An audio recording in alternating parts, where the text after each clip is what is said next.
Amin. Haleluya. Selamat sore, shalom. Sekali lagi shalom. Salam damai sejahtera dalam Tuhan Yesus Kristus. Buat saudara sekalian, orang-orang yang dikasihi Tuhan. Jadi sepanjang bulan Agustus ini, saudara, kita sedang merenungkan firman Tuhan dengan tema Be Connected with God and Other People, ya, terkoneksi dengan Tuhan dan dengan orang lain. Nah, hari ini saya mau sharing firman Tuhan yang simpel saja dengan judul The Golden Rule in Relationship, ya, aturan emas dalam hubungan antar manusia. Aturan emas dalam hubungan antar manusia, The Golden Rule in Relationship. Apa yang Yesus ajarkan? Mari kita buka bersama Matius pasal 7. Injil Matius pasal 7 ayat 12. Mari kita baca bersama-sama 2, 3. Segala sesuatu yang kamu kehendaki supaya orang perbuat kepadamu, perbuatlah demikian juga kepada mereka. Itulah isi seluruh hukum Taurat dan kitab para nabi. In everything do to others as you would have them do to you. Ya, dalam segala sesuatu lakukanlah kepada orang lain seperti yang kamu ingin mereka lakukan kepada kamu.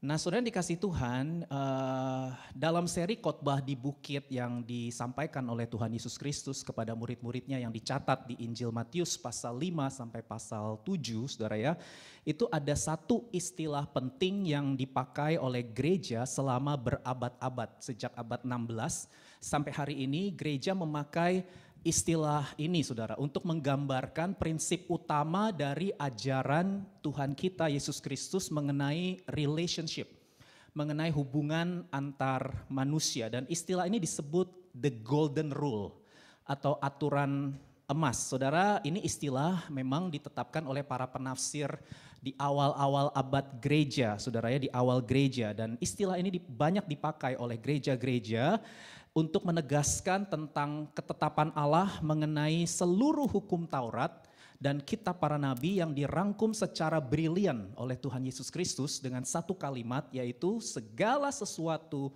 yang kamu kehendaki supaya orang perbuat kepadamu, perbuatlah demikian juga kepada mereka.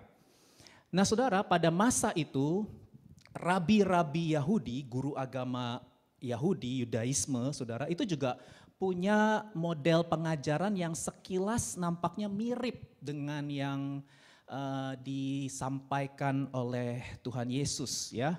Para rabi Yahudi mengajarkan jangan melakukan apapun kepada orang lain yang kamu tidak ingin mereka lakukan kepadamu. Jadi rabi-rabi Yahudi juga punya model pengajaran yang sekilas nampaknya mirip gitu. Bahkan salah satu rabi yang cukup terkenal namanya Rabi Hillel, beliau berkata begini, jangan melakukan kepada orang lain apapun yang kamu benci. Saya ulangi, jangan melakukan kepada orang lain apapun yang kamu benci, apapun yang kamu tidak suka. Nah, saudara, memang kalimat yang diajarkan oleh para rabi Yahudi, agama Yahudi, Yudaisme, saudara ya, ini kalau saudara perhatikan dengan baik-baik itu diungkapkan dalam bentuk kalimat negatif, ya, karena ada kata jangan, ya, mereka pakai kata jangan. Jadi artinya kita itu dicegah untuk melakukan hal-hal yang buruk atau hal-hal yang jahat yang kita nggak ingin orang lain lakukan kepada kita. Kita dihalangi untuk tidak melakukan itu. Contoh sederhana, kalau kita nggak ingin dicuekin orang, jangan cuekin orang, ya.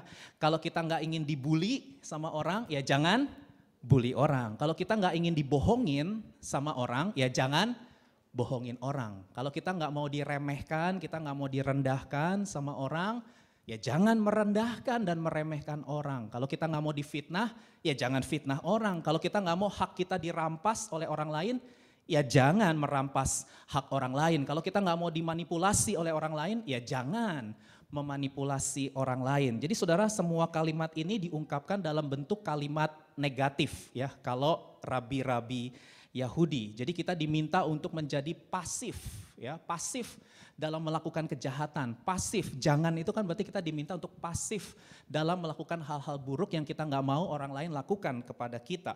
Tapi yang diajarkan oleh Tuhan kita Yesus Kristus itu berbeda dengan yang diajarkan oleh para rabi Yahudi, saudara. Karena kalau sudah perhatikan, Tuhan Yesus mengajarkan the golden rule ini dalam bentuk kalimat positif. Tidak ada kata jangan dalam kalimat the golden rule yang diungkapkan oleh Tuhan Yesus. Jadi berbeda dengan para rabi Yahudi. Kalau Tuhan Yesus bilangnya segala sesuatu yang kamu kehendaki supaya orang perbuat kepadamu, perbuatlah demikian kepada mereka. Jadi artinya bagi murid-murid Yesus, saudara dan saya murid Yesus, amin. Bagi murid-murid Yesus, kita nggak cukup hanya menjadi pasif dalam melakukan kejahatan. Nggak cukup kita hanya menjadi pasif dalam melakukan hal-hal yang buruk yang kita nggak mau orang lain lakukan kepada kita. Tapi kita didorong menjadi seorang yang aktif. Katakan aktif, inisiatif, responsif, amin.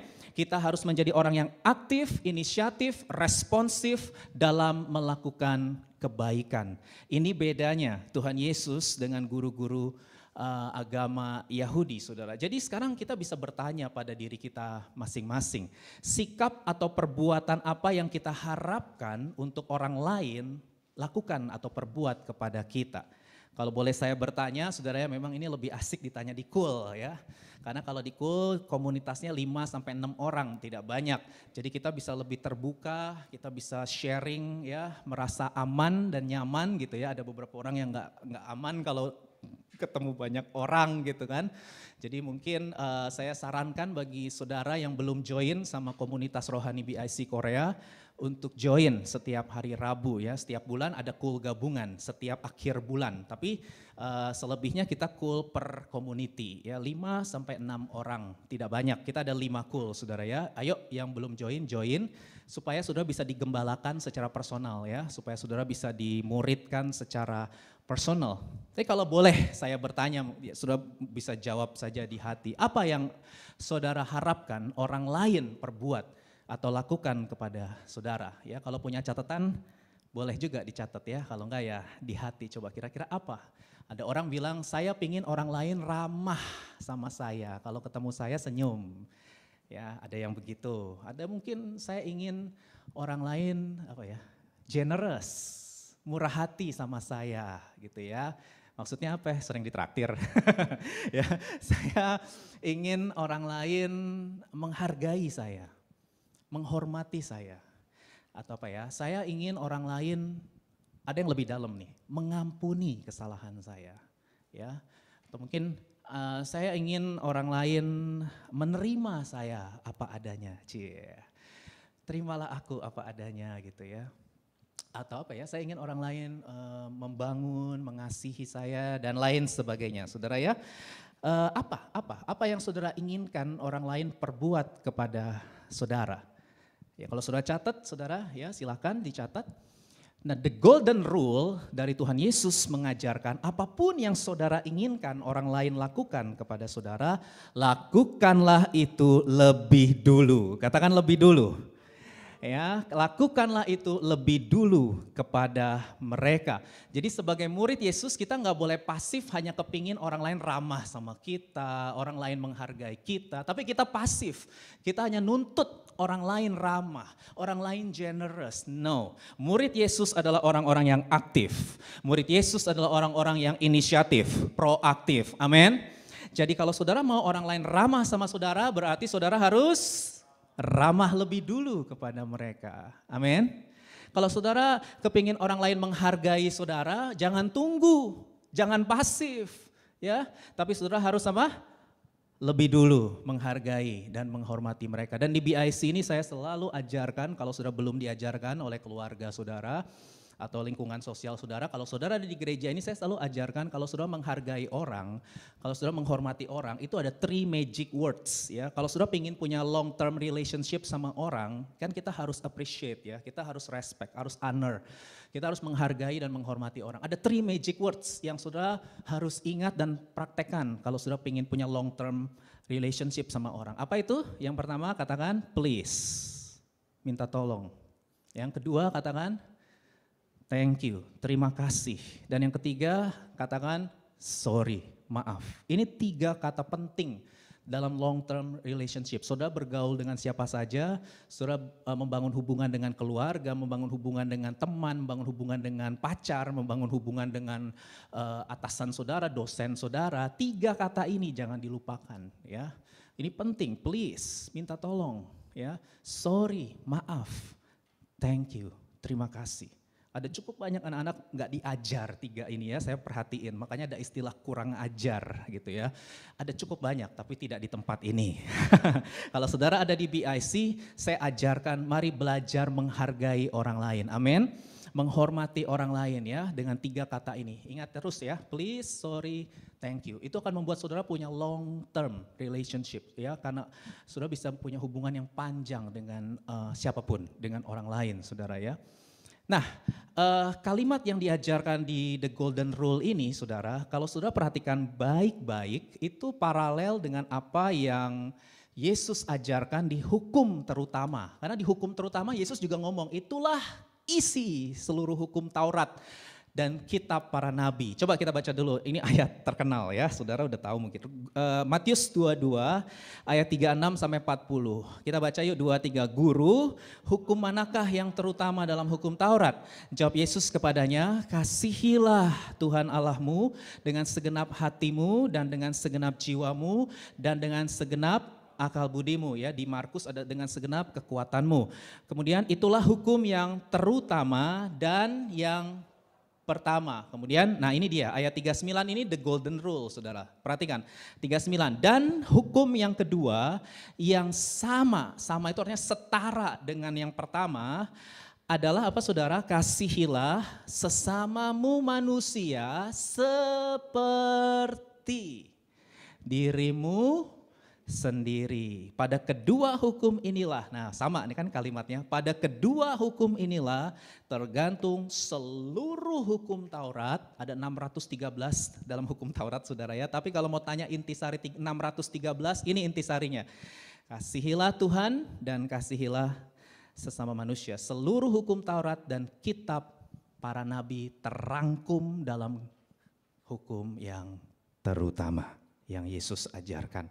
Nah, saudara, kalau saudara perhatikan baik-baik, di sini kita bisa melihat ya bahwa kasih kepada Allah dan kasih kepada sesama manusia itu merupakan satu kesatuan. Katakan satu kesatuan.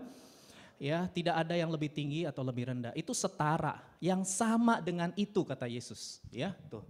Yang sama dengan itu. Dengan apa? Dengan hukum yang pertama. Sama, saudara, setara. Jadi nggak bisa dipisahkan. Artinya mengasihi sesama itu adalah bukti kalau saudara mengasihi Tuhan. Kalau saudara baca 1 Yohanes 4 ayat 20 dikatakan bagaimana mungkin kita bisa mengasihi Tuhan yang tidak kelihatan kalau kita tidak mengasihi saudara kita yang kelihatan. Itu pendusta.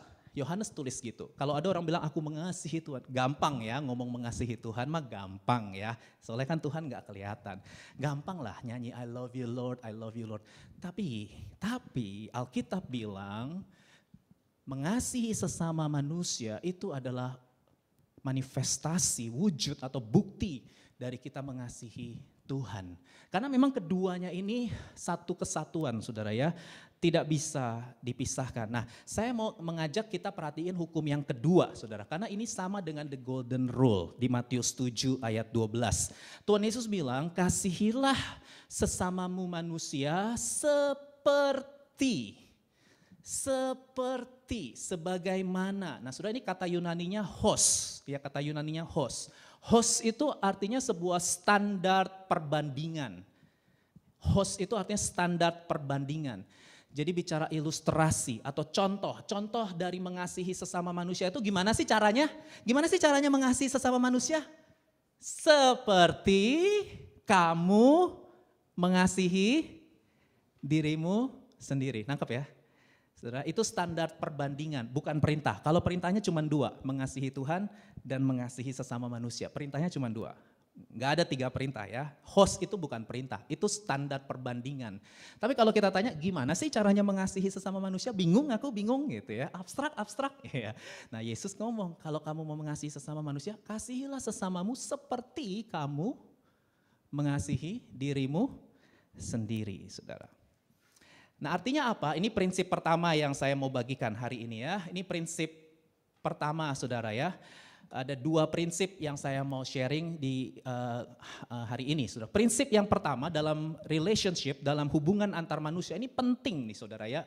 Yuk kita baca bersama-sama 2, 3. Perlakukanlah orang lain sebagaimana kita ingin diperlakukan.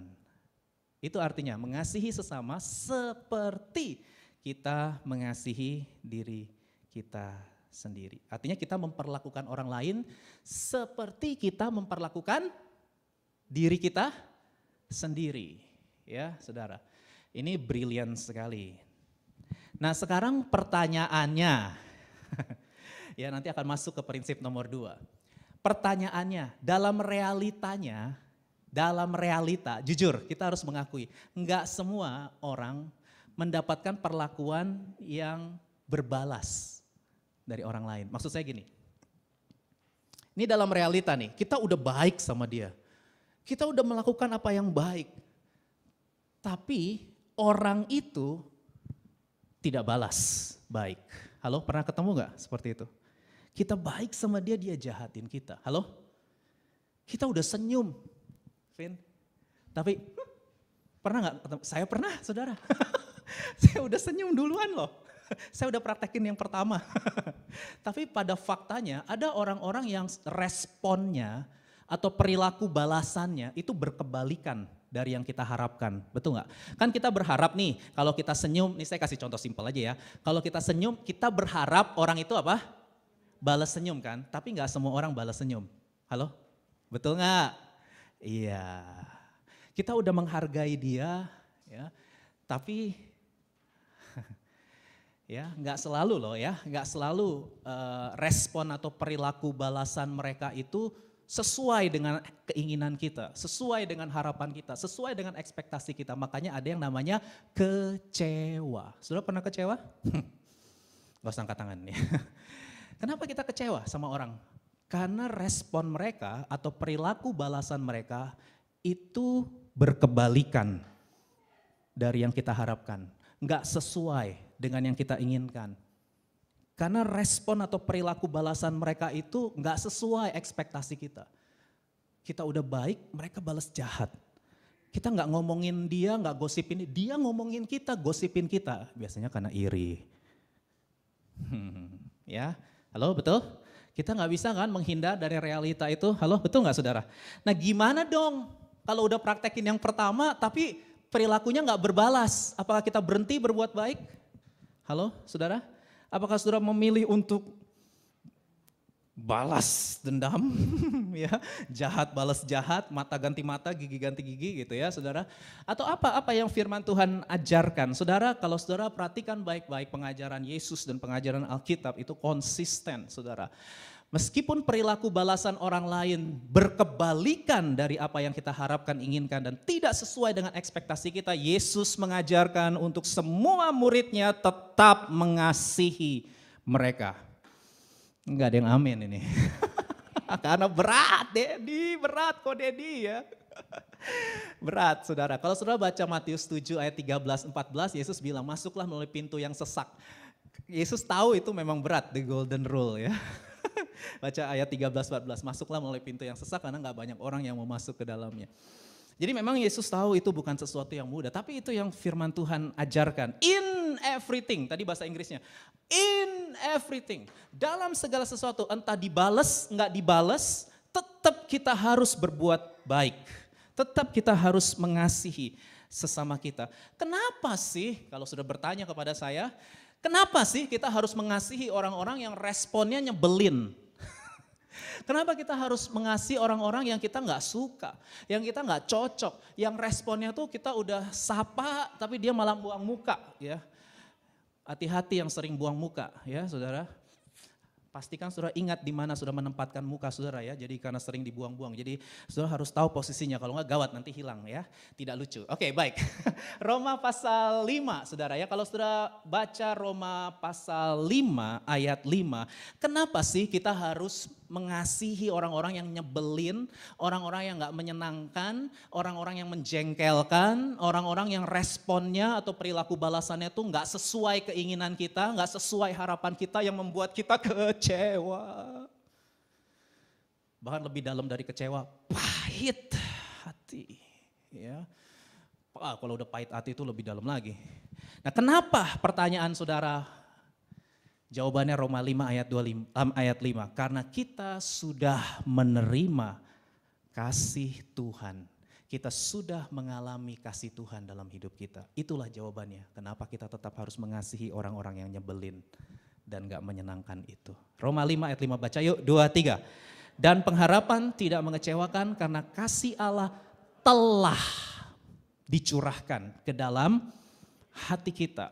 Perhatikan bahasa Indonesia jelas. Telah, bukan sedang dicurahkan, bukan akan dicurahkan. Telah itu artinya apa? Sudah ada. Jadi sebenarnya saya juga sering keliru sih. Sebenarnya kalau kita doa minta kasih Tuhan itu kurang tepat. Tapi saya juga suka begitu ya, Tuhan aku minta kasih-Mu. Kata Tuhan, udah Dad. Tapi saya kadang suka lupa ya, kalau sudah ikutin khotbah saya kadang-kadang saya doanya gitu ya, Tuhan saya minta kasih-Mu. Salah sih sebenarnya. Karena kalau Allah Tritunggal ada di surga kan mereka, udah Dad, kan aku udah curahkan Roh Kudus di dalam hatimu. Ya, nggak apa-apa sih saudara ya, karena saya juga sering keliru. Sebenarnya kasih Tuhan kita nggak perlu minta lagi. Kemampuan untuk mengasihi orang itu sudah ada. Kemampuannya ada, masalah kita mau atau tidak. Bukan soal mampu atau tidak mampu, mampu karena sudah dikasih. Ibaratnya listrik, alirannya itu sudah ada. Cuman kita harus pencet on, nyala dia. Off, mati dia. Alirannya bukan dari kita, udah dikasih alirannya. Tinggal pencetnya itu loh yang kita susah banget. Ya, jadi bukan yang gak mampu, kita gak mau. Karena sakitnya sampai ke dalam hati.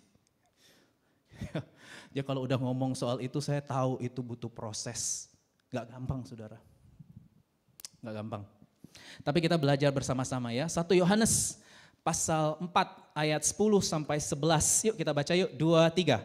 Inilah kasih itu, bukan kita yang telah mengasihi Allah, tetapi Allah yang telah mengasihi kita dan yang telah mengutus anaknya sebagai pendamaian bagi dosa-dosa kita. Saudara-saudaraku yang kekasih, jikalau Allah sedemikian mengasihi kita, maka haruslah kita juga saling mengasihi.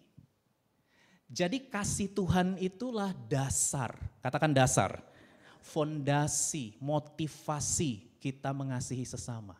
Saya ulangi ya, kasih Tuhanlah yang menjadi landasan, dasar,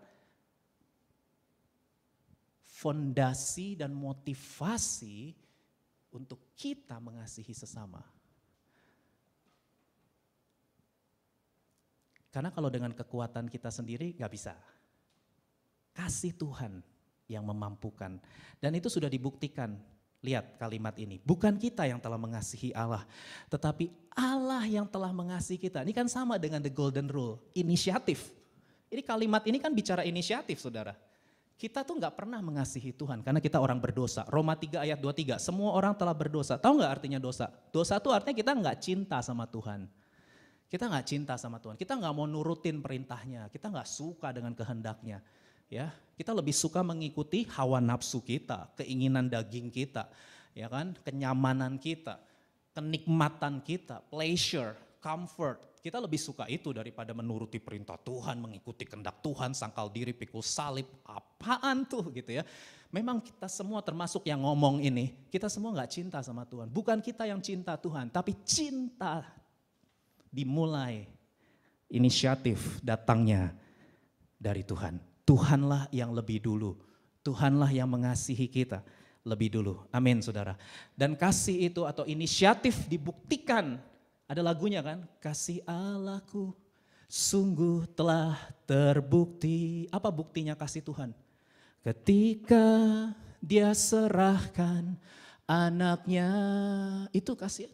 Kasih Allah mau berkorban bagi kau dan aku. Tak ada kasih seperti kasih-Mu.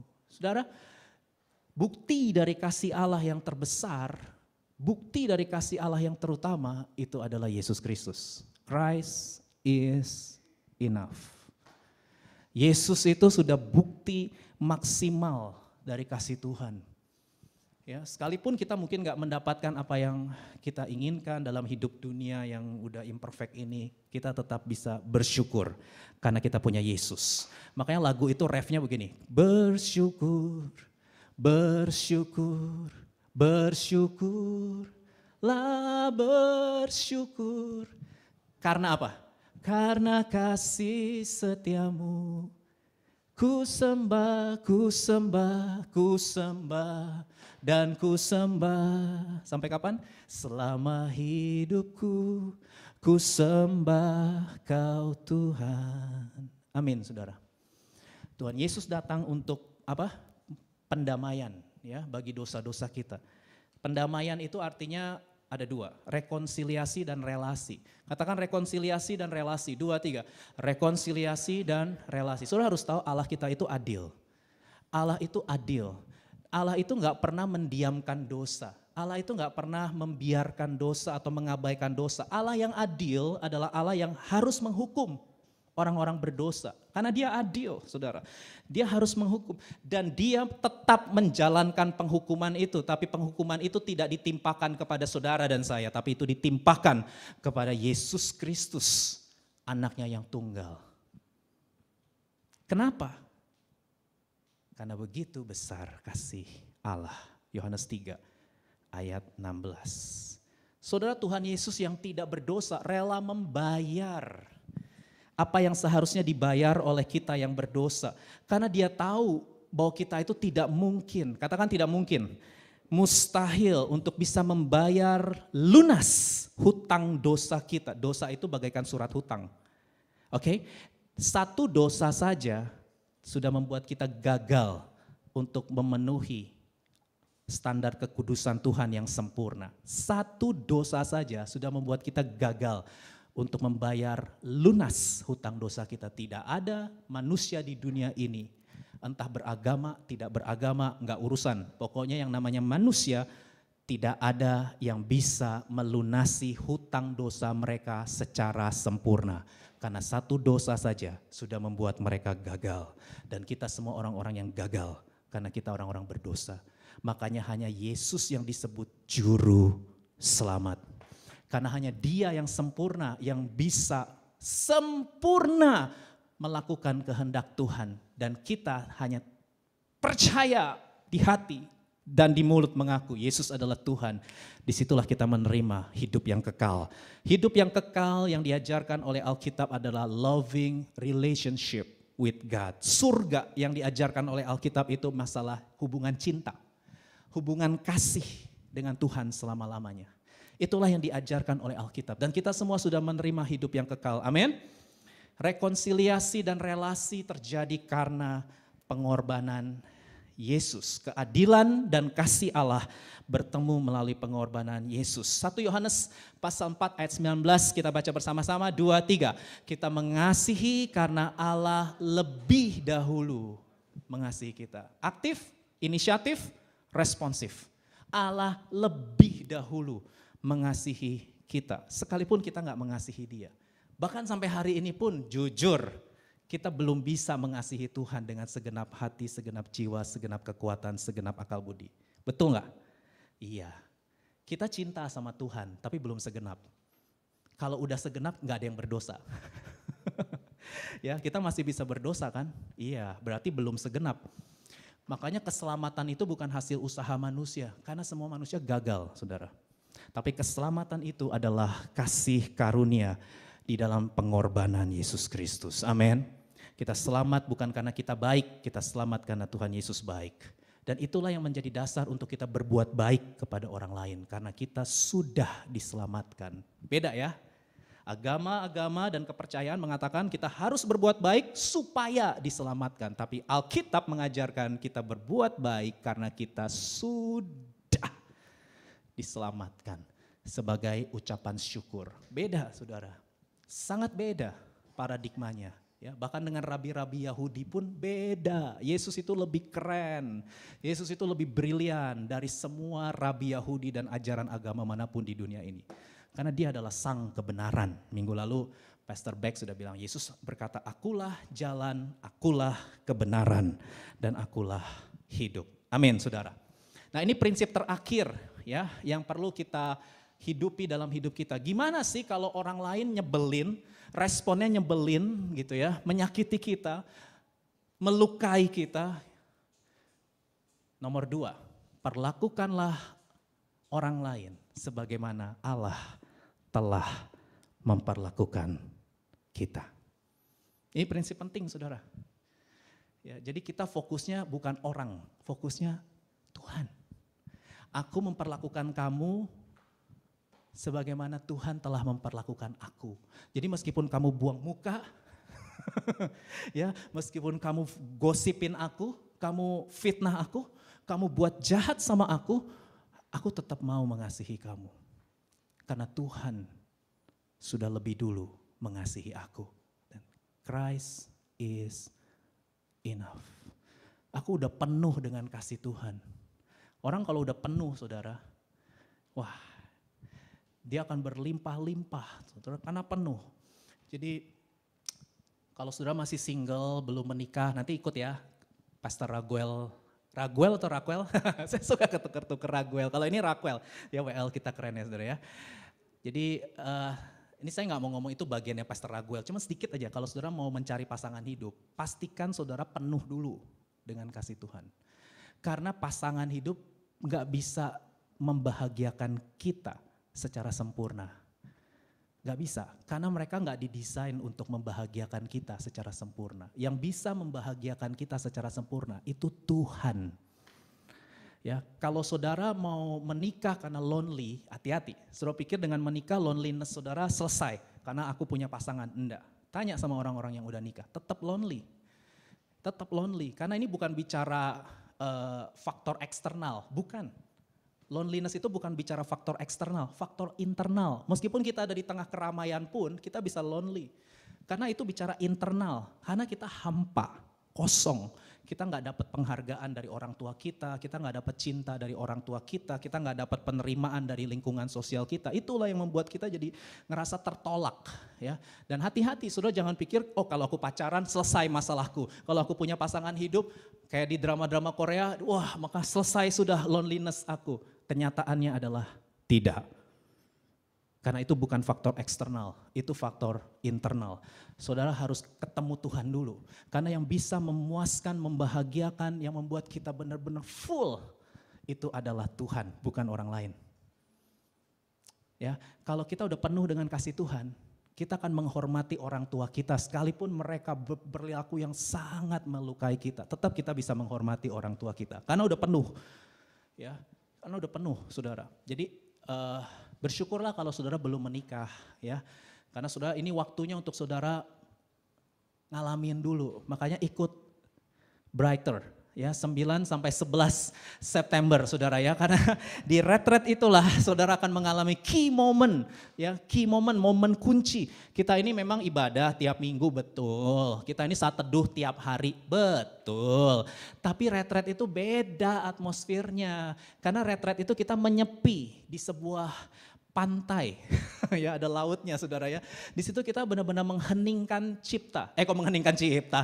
Di situ kita kok mengheningkan cipta habis upacara saya soalnya kemarin 17 Agustus. Saya udah lama loh nggak upacara ya. Mengheningkan cipta dimulai ya di KBRI. Itu nggak penting. Oke, jadi maksud saya adalah di retreat itu saudara, kita itu mengambil waktu khusus. Kita ini kan orang-orang sibuk ya, terlalu banyak distraction kita ini. Yang bikin kita depresi, anxiety, restless mind ya. Saya diminta sharing restless mind, overcoming restless mind nih nanti di Jumat.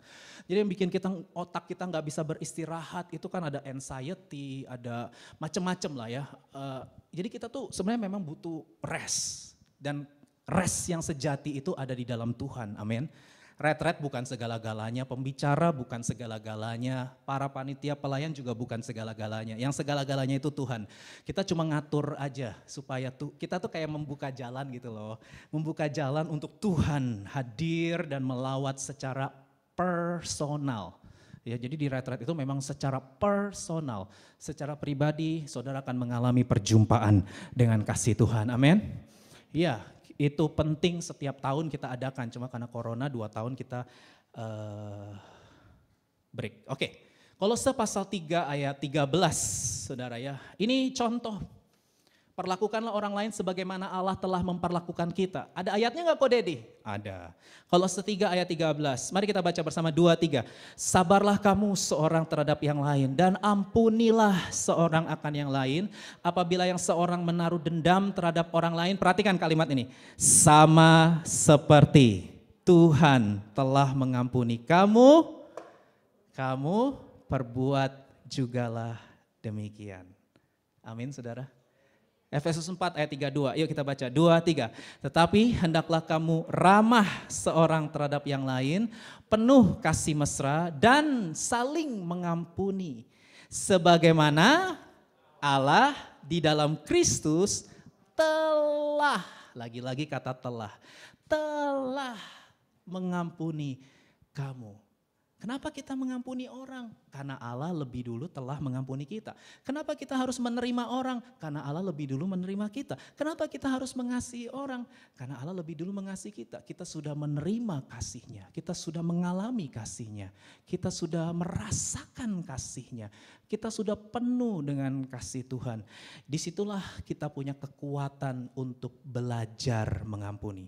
Saya pakai kata belajar. Karena saya tahu mengampuni itu enggak otomatis. Ya, kasih Tuhan ada di dalam kita, tetap kita harus belajar, latihan terus-menerus dalam mengampuni. Saya ulangi, mengampuni tidak terjadi secara otomatis. Susah saudara, susah. Kalau memaafkan, kemarin Grace sharing di Cool ya, kalau memaafkan kita lebih gampang lah, misalnya kesenggol di mana di Cihacol misalnya. Di Subway ada suka kesenggol, ini kencana. Ya, iya kita maafin. Halo, betul? Cuman kesenggol soalnya. Iya gak sih? Halo? Iya, gampang itu. Tapi kalau mengampuni itu lain ceritanya. Kalau mengampuni itu dalam. Ya, dalam saudara. Sesuatu yang terjadi berulang-ulang. Wah itu gak sesekali, berulang kali. Lagunya Betaria Sonata. Ini kayak cuma Om Joko yang tahu.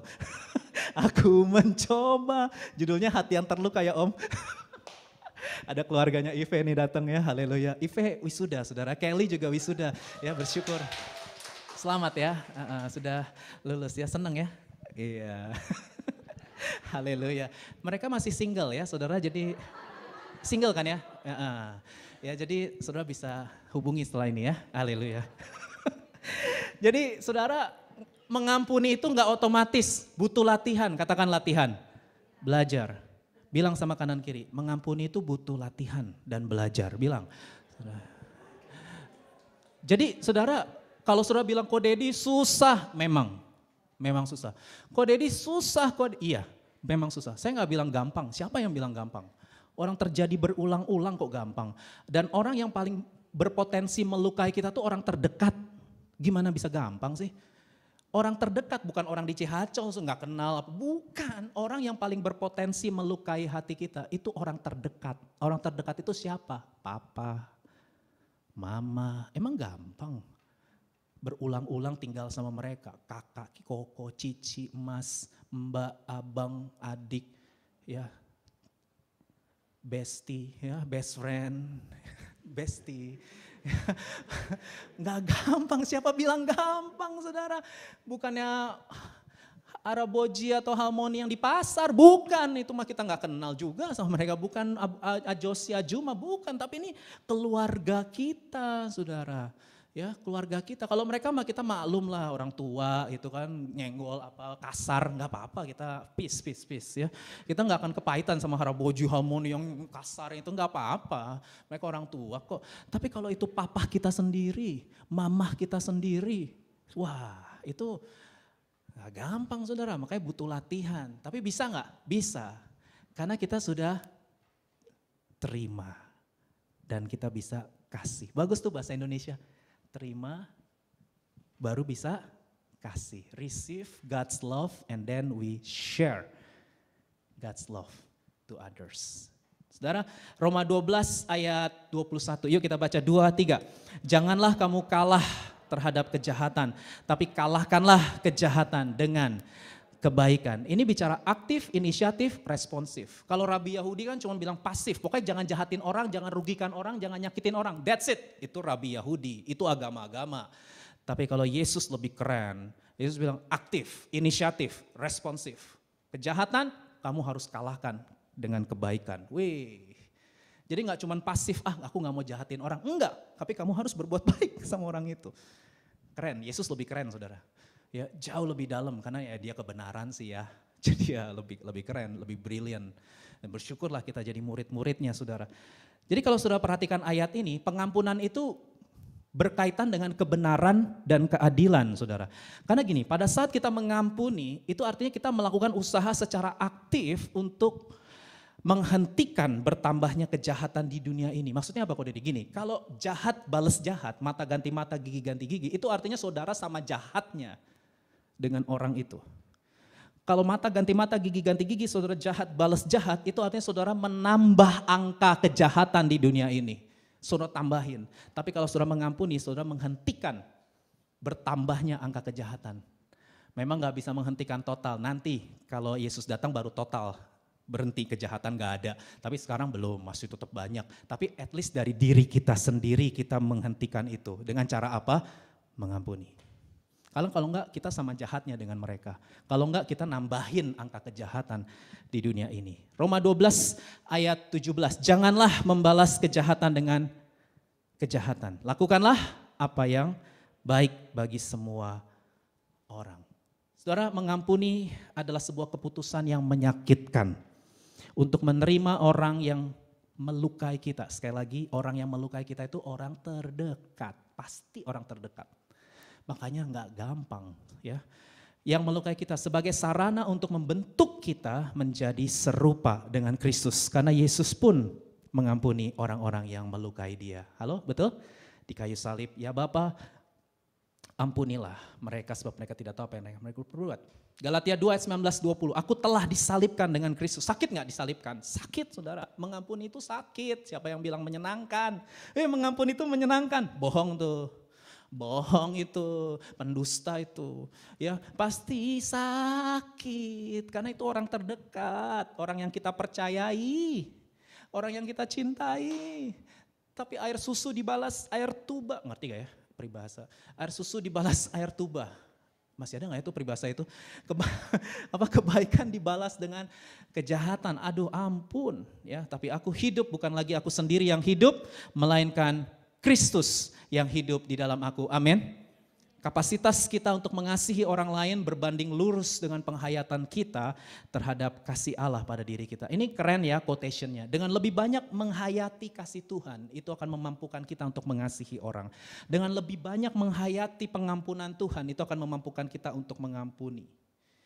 Dengan mengingat kalau kita sendiri orang berdosa, sakit. Yang sakit itu bukan hanya orang lain, kita juga orang sakit saudara, cuman gak ngaku aja, gak nyadar aja.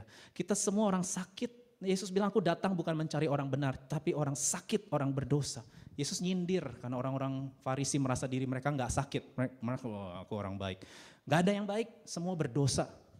Kita sakit saudara. Nah kalau kita ngerti keberdosaan kita sama-sama sakit, maka kita bisa punya empati. Nah saya ngomong begini bukan berarti kita gak boleh negur orang ya, boleh. Yesus ngajarin kalau ada orang lain berbuat salah kita harus salah satu aspek kasih adalah menegur. Kalau saudara mengasihi orang, jangan ngomongin di belakang atau gosipin atau fitnah. Tapi saudara tegurlah dia secara pribadi. Yesus ngajarin berapa? 4 mata, saudara ya.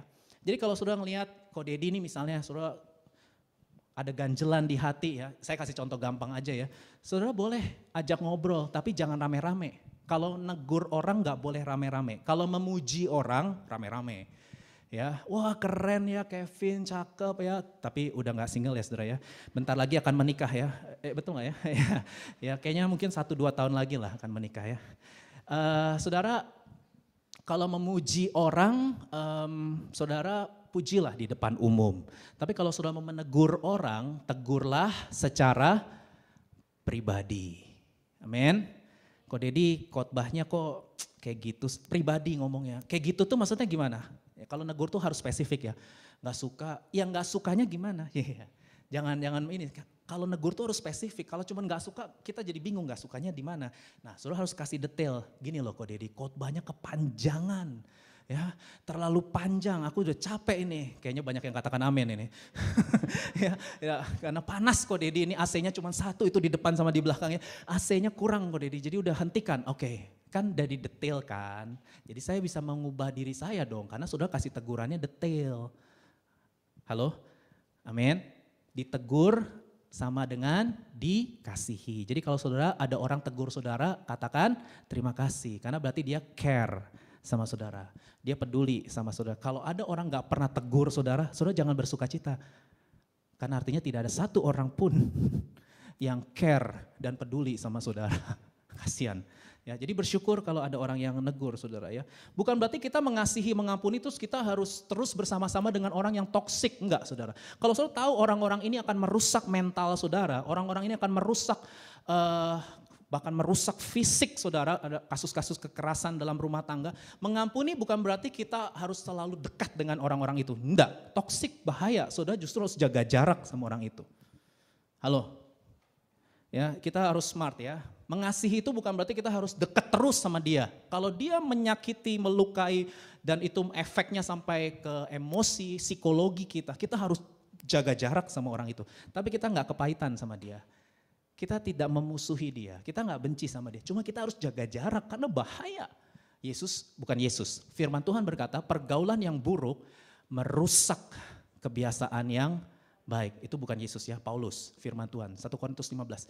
Pergaulan yang buruk merusak kebiasaan yang baik. Jadi saudara harus, nah ini penting nih supaya orang Kristen jangan dibodoh-bodohin. Kasih itu bukan selalu memberikan apa yang diinginkan oleh orang lain. Itu mah memanjakan namanya.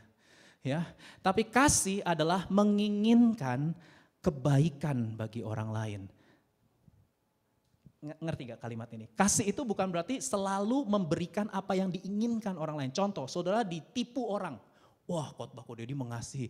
Ya udah biarkanlah penipu itu ya. Aku ampuni, gak usah dibawa ke hukum negara, gak usah dipolisikan dan lain sebagainya. Apa saudara pikir dengan saudara tidak membawa orang itu ke hukum negara, maka dia dibiarkan berkeliaran, apakah itu yang terbaik buat orang itu? Halo? Dia akan lebih merajalela. Kalau saudara mengasihi dia, saudara akan bawa dia ke hukum negara. Penipu kok, pelaku kejahatan, saudara akan bawa. Tapi motivasinya bukan benci, motivasinya kasih. Saya tahu ini agak susah ya, tapi saudara harus ngerti supaya jangan dibodoh-bodohin sama orang. Bukan berarti kalau mengasihi, mengampuni gak perlu bawa ke hukum negara. Hukum negara institusi yang dari Tuhan juga loh. Saudara jangan membenci hukum negara, ya itu dari Tuhan juga saudara ya. Jadi kita bisa saja kalau memang orang itu, ya nggak selalu harus begitu ya, nggak selalu harus begitu. Tapi saudara harus ngerti, orang tua kadang juga menghajar anaknya kan, halo betul? Apakah berarti orang tua membenci anaknya, tidak mengasihi anaknya? Enggak. Karena kalau anak selalu diberikan apa yang diinginkan jadi manja, kalau manja rusak mentalnya.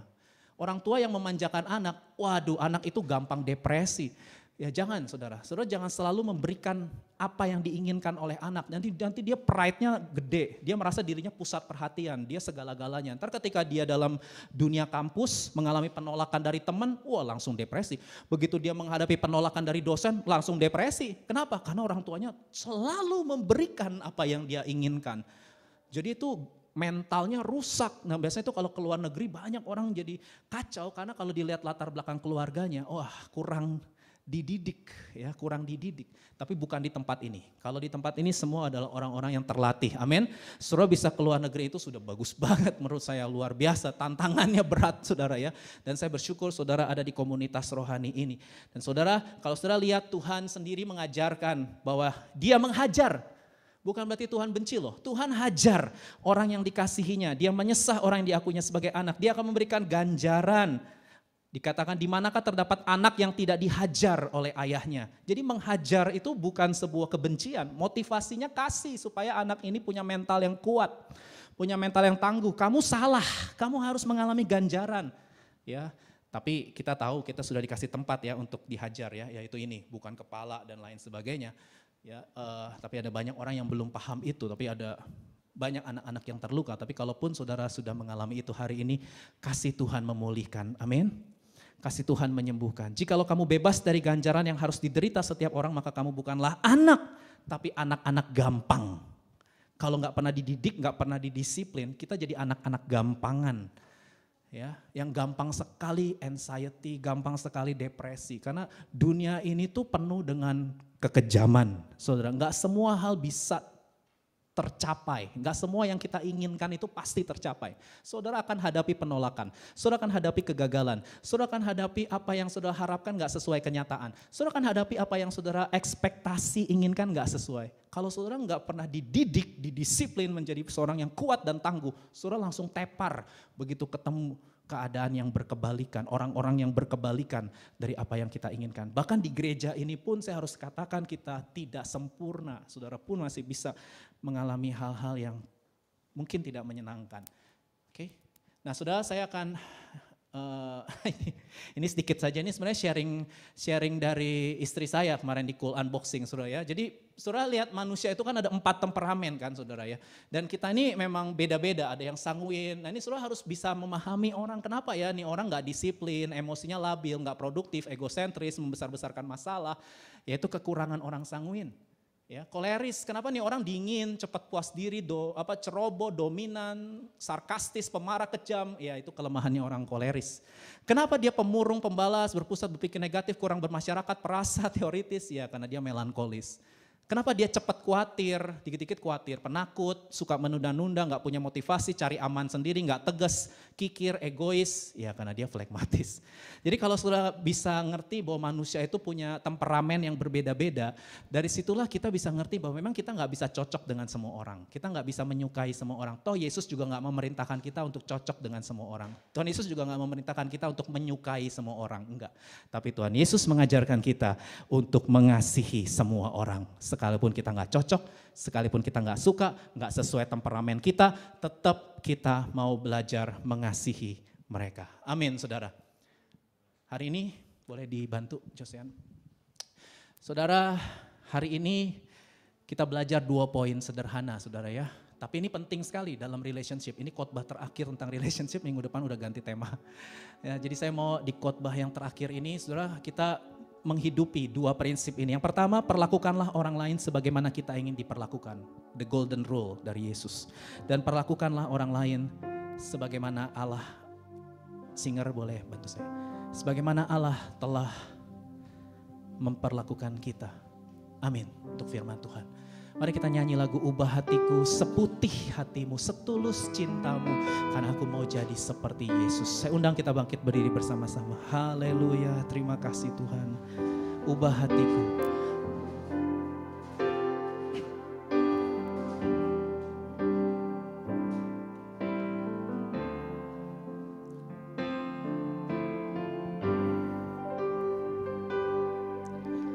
Ubah seputih hatimu, setulus salibmu, kasihmu Tuhan, biar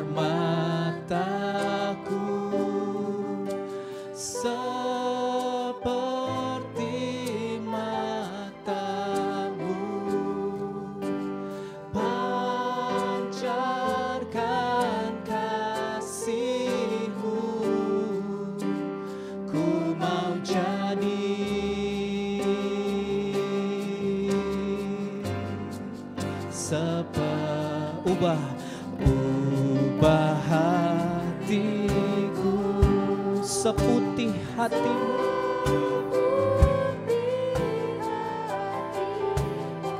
setulus cintamu,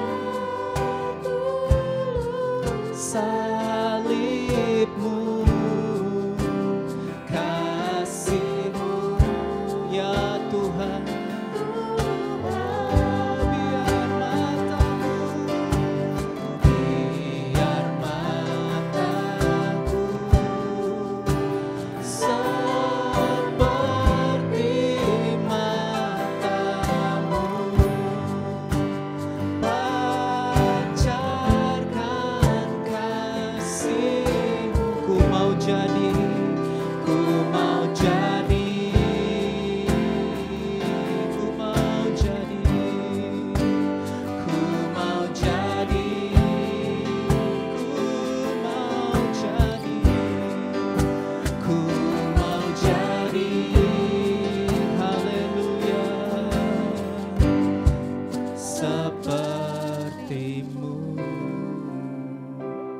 Saudara ambil saat teduh sejenak. Berapa banyak dari saudara yang hari ini mau meresponi the golden rule, aturan emas dari Tuhan kita Yesus Kristus. Perlakukanlah orang lain sebagaimana kita ingin diperlakukan. Jangan menunggu, jangan pasif, mulai lebih dulu, aktif, inisiatif, responsif. Dan perlakukanlah orang lain sebagaimana Allah telah memperlakukan kita. Allah telah mengampuni kita, Allah telah mengasihi kita. Kalau ada di hatimu saat ini nama-nama orang yang saudara masih simpan amarah, luka yang dalam. Saya nggak tahu itu apakah papa, mama, kakak, adik, keluarga, teman, sahabat, akrabmu, pacarmu, pasanganmu. Saya nggak tahu, tapi Tuhan tahu. Dan keterbukaan adalah awal dari pemulihan. Keterbukaan adalah awal dari kesembuhan. Kalau saudara mau dipulihkan, disembuhkan, terbukalah sama Tuhan. Tuhan, aku sakit hati sama orang ini. Sebutlah namanya saudara. Dan hari ini maukah saudara seperti lagu yang kita nyanyikan. Tuhan, ubah hatiku seputih hati Yesus, setulus salib Yesus. Sama seperti Tuhan Yesus telah mengampuni aku pun mau belajar latihan mengampuni orang-orang itu. Kalau saudara mau mengasihi seperti Yesus, saudara bisa taruh tangan kanan saudara di dada. Saya mau berdoa, Bapa, tidak mudah mengasihi, tidak mudah mengampuni. Tapi kami mau belajar punya hati seputih hati Yesus dan setulus cinta Yesus. Tuhan, kasih-Mu sudah ada di dalam kami. Tuhan, biarlah anugerah-Mu menolong kami semua untuk hari ini. Belajar memperlakukan orang lain sama seperti kami ingin diperlakukan. Dan memperlakukan orang lain sebagaimana Tuhan telah memperlakukan kami. Dan kami mau belajar mengasihi dan mengampuni Tuhan orang-orang ini. Dalam nama Yesus, aliran kesembuhan terjadi saat ini. Aliran pemulihan terjadi saat ini. Dalam nama Yesus. Terima kasih Tuhan, terima kasih terus bekerja, terus berkarya Tuhan atas hidup anak-anak-Mu. Biarlah kami terus mengalami kelimpahan itu, kelimpahan dari kasih penerimaan, kasih sayang Tuhan. Haleluya. Terima kasih untuk ibadah di hari ini ya Tuhan. Kau yang menyempurnakan setiap hal yang kami kerjakan di hari ini bukan untuk orang lain atau bukan untuk kami, tapi ini semua untuk Tuhan. Kami melakukannya karena kami mengasihi Tuhan. Terima kasih. Sebentar kami pulang, kami rindu terima berkat dari Tuhan. Mari buka hati, tengadakan kedua belah tangan saudara. Terimalah berkat dari Tuhan kita. Tuhan memberkati engkau dan melindungi engkau. Tuhan menyinari engkau dengan wajahnya dan memberi engkau kasih karunia. Tuhan menghadapkan wajahnya kepadamu dan memberi engkau damai sejahtera. Pulanglah, kasihilah Tuhan Allahmu dengan segenap hati, jiwa, kekuatan dan akal budimu. Dan kasihilah sesamamu manusia seperti engkau mengasihi dirimu sendiri mulai dari sekarang. Sampai Maranatha datanglah ya Tuhan Yesus. Kami semua mengasihi-Mu. Dalam nama Yesus semua mau belajar mengasihi Tuhan dan sesama. Loving God, loving people. Mari sama-sama katakan amin. Haleluya. Silahkan duduk saudara. Keep winning. God bless you. Happy Sunday.